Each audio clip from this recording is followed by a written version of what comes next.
नवरात्रे की उपासना सबसे पहले किसने करी थी? भगवान राम। अश्विन भगवान राम, अश्विन के नवरात्रे में भगवान राम ने 9 दिन तक कलश की स्थापना कर लंकाधिपति रावण को मारने के लिए मां जगत जननी की आराधना की। भगवान राम। ओम नमः शिवाय। जय महाकाल। 22 मार्च से 30 मार्च तक हमारे हिंदू धर्म के अनुसार चैत्र नवरात्रे प्रारंभ हो रही हैं। यह अवसर होता है जिससे हम माँ की उपासना करके कोई कामना करते हैं तो हमारी कामना पूरी होती है। देवी भागवत में बताया है कि अगर हम कोई कामना करके कन्या का पूजन करते हैं तो हमारी मनोकामना पूरी होती है, जैसे कि लक्ष्मी प्राप्ति, वंश प्राप्ति। इसी प्रकार कई ऐसी हमारी प्राप्तियाँ होती हैं जिससे कि हम माता की उपासना करके इन सभी समस्याओं का हल पा सकते हैं। इस वीडियो में माँ की उपासना करने के तरीके बताए हैं। माँ दुर्गा की प्रतिमा के सामने क्या काम करना है और क्या नहीं, आइए सुनते हैं पंडित मिश्रा जी के द्वारा। उपासना सबसे पहले किसने करी थी? भगवान राम। अश्विन भगवान राम, अश्विन के नवरात्रे में भगवान राम ने 9 दिन तक कलश की स्थापना कर लंकाधिपति रावण को मारने के लिए मां जगत जननी की आराधना की। भगवान राम ने मां जगत जननी की आराधना, मां जगदम्बा की आराधना।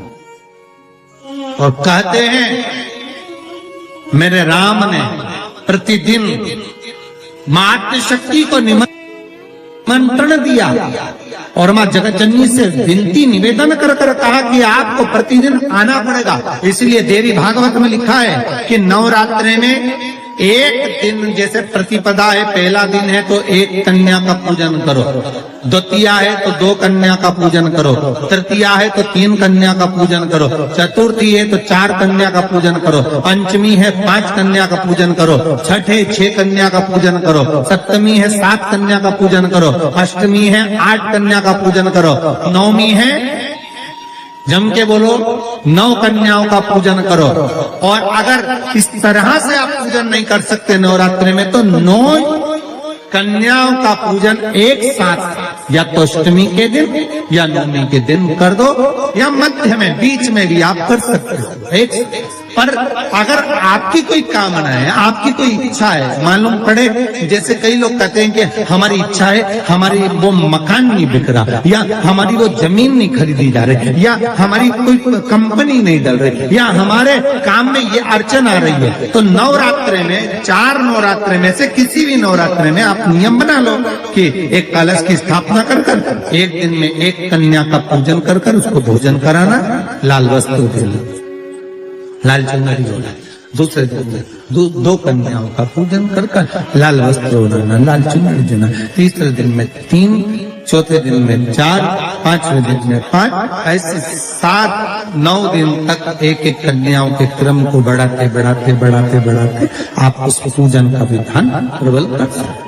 आज किसी का फोन था सुबह, तो कोई कह रहे थे कि हमें गुरुजी से बात कराओ, तो समीर जी ने बताया कि फोन आया था और वो बोल रहे थे कि हमें नवरात्रि में अगर मान लो कोई साधना करना हो तो कौन सी साधना करना चाहिए, हम किसकी आराधना करें, हम 9 दिन तक किसकी साधना करें। तो अगर बन सके तो देवी भागवत में सबसे सुंदर साधना यही है कि हम एक दिन में 1 कन्या के चरण धोकर पूजन कर उस कन्या को भोजन कराकर उसका स्मरण करे रहे। तब आप किसी कन्या को 1 दिन में 1, 2 दिन में 2, 3 दिन में 3, 4 दिन में 4, 5 दिन में 5, ऐसे नवरात्रि 4 बार की नवरात्रि आती, किसी भी नवरात्रि में आप स्मरण करें, उसका फल नहीं, उसका फल होगा। शिव पूजन का विधान क्या है? पुलस्त बाबा ने कहा जिस दिन मन में श्रद्धा और विश्वास दोनों प्रबल हो जाए, शंकर भगवान की जैसी मर्जी पड़े वैसी पूजन।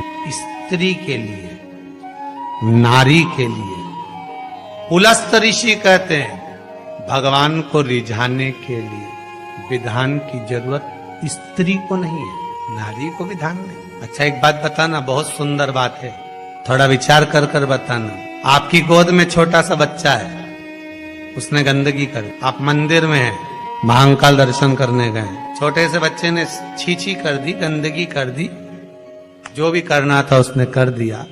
आपने उसके कपड़ा चेंज कर दी, वापिस जाओगी, नहाओगी, उसके बाद दर्शन करोगी, उसके बाद जल चढ़ाओगी। जाकर नहाकर जल चढ़ाओगी क्या? नहीं। क्यों?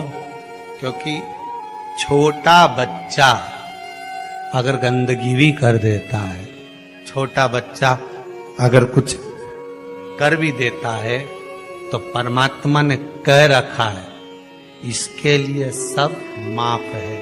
उसी तरह आप बच्चा काम, लोभ, आसक्ति, तृष्णा, वासना से दूर है जब तक वो माया में नहीं पड़ा। हाँ, उसके बाद बड़ा हो गया और उसने गंदगी करी तो आपको फिर आप स्नान करना पड़ेगा, पर जब तक वो गोदी में है, वो कुछ भी करता है, उसका कोई दोष नहीं है। जितनी माताएं हैं, परमात्मा ने इनको कह रखा है केवल रजस्वला धर्म के वो 7 दिन आपको शिव का स्पर्श नहीं।